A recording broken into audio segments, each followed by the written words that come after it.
Assalamualaikum warahmatullahi wabarakatuh. Pada kesempatan kali ini kita akan melihat menguji turunan pertama pada penentuan jenis ekstrim fungsi. Ya, jadi ada tiga yang akan kita bahas di sini. Yang pertama, saya buatkan sebuah grafik ya.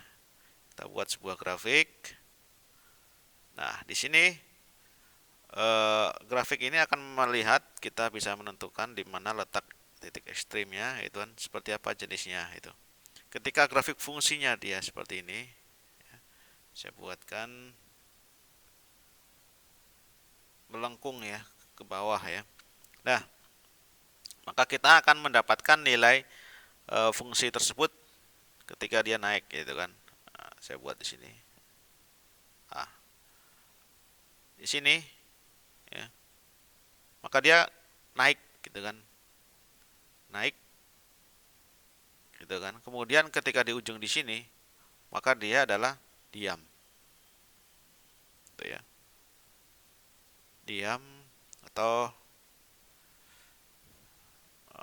itu ya. Kemudian ketika dia ada di sini ya, maka dia turun. Dia turun, menyinggung dia, ya. Naik di sini adalah diam. Saya tulis di sini diam, di sini turun. Nah, kondisi ketika naik, ya, ketika naik dia kondisinya adalah f aksen x-nya dia harus lebih besar dari nol, ya kan? Nah, ketika dia ada di ujung sini, atas di sini, maka dia f aksen dari nilai x atau nilai tertentu di sini, misalkan di sini nilai c ya, maka dia f aksen c dia sama dengan nol, gitu kan, gradiennya nol. Maka kalau dia sini turun, berarti dia f aksen dari x ya, dia kurang dari nol ya ini ya. Ini fungsi fx, y sama dengan fx gitu. Nah, kondisi seperti ini itu namanya kondisi yang naik, kemudian mendatar atau diam, kemudian turun, ya kan? Maka dia adalah fungsinya nilai baliknya nilai balik maksimum. Sini saya buat nilai baliknya nilai balik maksimum. Itu ya, maksimum. Jadi ketika kondisinya adalah naik, pertama naik, kemudian diam ya, kemudian tuh turun. Nih, ya. Maka ini adalah nilai baliknya maksimum. Nah, ketika nilai balik yang minimum seperti apa? Kita lihat. Saya buatkan grafik ya. Seperti ini saya buat. Misalkan seperti ini ya. Dia turun ya. Itu kan. Pertama dia turun. Kemudian dia diam, kemudian naik. Kondisinya dia berlawanan dengan yang bagian yang pertama tadi ya. Kita buat di sini turun. Kemudian di sini dia diam, kemudian di sini dia naik gitu kan. Nah, di sini kondisinya di sini adalah y ya. Di sini x, di sini 0. Di sini f aksen dari x-nya kurang dari 0. Maka dia tuh turun. Sama posisinya turun, f aksen x kurang dari 0. Kemudian dia di sini ada nilai c-nya, misalkan saya buat. Maka dia di sini f aksen dari c dia sama dengan 0, maka dia diam. Dan ketika naik, naik ya di sini ya. Naik dia adalah f aksen dari x lebih dari 0 gitu ya. Ini persamaannya sama, y sama dengan fx. Gitu ya. Jadi dia di sini adalah namanya nilai balik minimum. Minimum. Kan dia di bawah itu kan. Dari kondisinya seperti apa? Pertama kali kita kondisikan dia ada turun, kemudian diam gitu kan. Kemudian dia naik. Nah, ini kondisi ketika nilai baliknya adalah nilai balik yang minimum. Itu ya. Kemudian ada lagi, yaitu adalah jika fx-nya dia memiliki titik belok horizontal, ya. Titik belok. Apa itu titik belok? Maka kita akan lihat itu kan. Saya buatkan grafik demikian sehingga ya sama kayak tadi. Saya buatkan grafik. Nah, ini untuk melihat kapan dia turun, kapan dia belok ya. Posisinya seperti ini, itu kan. Nah, dia kan naik ya kan. Pertama dia naik. Kemudian di sini dia diam, ya. Kemudian dia naik lagi. Jadi tidak turun. Kalau naik, diam, turun, nah jadinya titiknya titik balik maksimum, ya. Ini ekstrim ya, yang atas tadi ya, ekstrim. Kalau yang ini bukan ekstrim, gitu kan.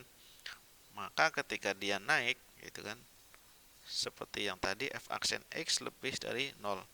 Kemudian ketika dia diam, maka f aksen x dia sama f aksen c sama dengan 0, dia dah naik lagi. Gitu ya. Nah, posisinya di sini. Sini saya buat f aksen dari x-nya lebih dari 0, naik. Kemudian diam, maka di sini ada c, saya buat di sini. Maka dia di sini f aksen dari c dia sama dengan 0, diam. Itu kan? Saya tulis naik. Sini diam, di sini naik lagi, yaitu f aksen dari x-nya dia lebih dari 0. Maka dia naik lagi. Ya. Nah, kondisi yang seperti ini adalah FC-nya itu dia bukan titik ekstrim ya. Yang titik ekstrim kan bukan titik ekstrim. Maka dia adalah titik belok, ya. Nah, kondisi yang FC di sini bukan titik ekstrim, titik beloknya di sini, titik beloknya pertama adalah kondisinya naik gitu kan. Kemudian diam, kemudian naik lagi. Ini ya. Ingat gitu kan. Titik belok nih. Begitu pula untuk kondisi yang turun. Ya kan saya buatkan sini Y, di sini X. Kemudian turun lagi. Nah, ketika dia posisi turun, di sini turun. Di sini adalah titik diam, kemudian di sini adalah turun lagi. Gitu ya. Ketika dia turun, diam, kemudian turun kembali. Gitu ya. Ini sama posisinya. Ketika dia sama, maka f aksen ini f aksen dari x dia kurang dari 0. Di sini ada c, f aksen dari c sama dengan 0. Di sini f aksen dari x dia kurang dari 0. Dia turun, kemudian diam, kemudian dia turun lagi. Nah, gitu ya. Nah, ini nilai kondisi yang seperti ini sama kondisi yang sebelah kiri. Dia pertama turun ya kan. Kemudian diam. Kemudian dia turun kembali. Ini juga bukan titik ekstrim. Ya. Karena dia tidak maksimum dan tidak minimum. Kondisinya turun, diam dan turun. Ini titik belok. Keduanya adalah titik belok gitu kan. Kedua ini yang titik belok itu adalah bukan titik ekstrim. Titik ekstrim adalah titik yang tadi yang saya sampaikan di sini. Nah, ini titik ekstrim ya, titik balik, ekstrim maksimum, ekstrim minimum. Itu ya. Jadi kalau misalkan ditanyakan bagaimana titik ekstrimnya, maka kita menggunakan pasti ada maksimum dan minimum. Kalau titik belok dia bukan titik ekstrim gitu ya. Oke, bisa dipahami ya. Jadi kondisi titik belok itu ada dua. Pertama, kurva tersebut naik, diam naik, bisa pula turun, diam turun. Kalau titik ekstrim bisa ekstrim maksimum, bisa ekstrim minimum. Ketika dia ekstrim maksimum, maka kondisinya fungsinya naik dulu. F aksen X-nya lebih besar dari 0, kemudian diam, kemudian turun. Ketika dia titik baliknya minimum, maka dia turun dulu, kemudian diam, kemudian dia naik lagi gitu ya. Turun, diam, naik. Kalau maksimum naik, diam, turun gitu ya. Maksimum itu di atas, minimum di bawah. Ini dua ini adalah titik ekstrim gitu ya. Oke. Terima kasih, semoga apa yang saya sampaikan bermanfaat buat kalian semuanya. Mohon maaf jika ada salah kata. Saya akhiri, wassalamualaikum warahmatullahi wabarakatuh.